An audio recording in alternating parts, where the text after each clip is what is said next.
Huwag mo na pahirapan sarili mo, ma'am. Kakapaliwanag dyan sa PMS na yan. Ganon din naman at dadayain din. Sayang lang oras mo dyan.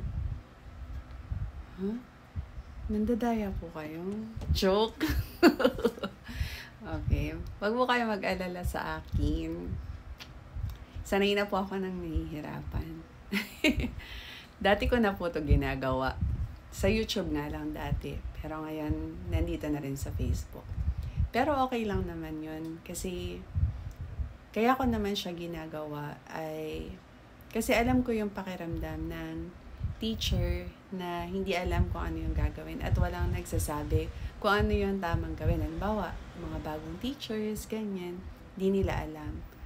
Pero kung may isang tao na alam nila, na alam yung sinasabi niya at sinasabi ko ano yung dapat kong gawin, mas magiging masaya ako kung ako yung bagong teacher. Di ba po?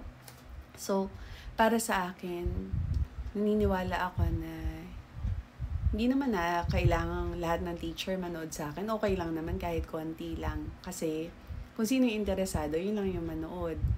Kasi naniniwala ako na kung may isang teacher dyan na nakapanood, isang teacher lang siya doon sa school nila na nakapanood at gumawa ng tama, happy na po ako doon. Kasi na-serve na yung purpose ko. Kasi yun lang naman yung gusto kong mangyari. Kasi sabi nga ni Sir Lester dati, nung kami ay naggagawa ng mga kung anik-anik tungkol dito sa RPMS, if we can change the professional lives of teachers, one teacher at a time, happy na po kami doon. And thank you. Bye po.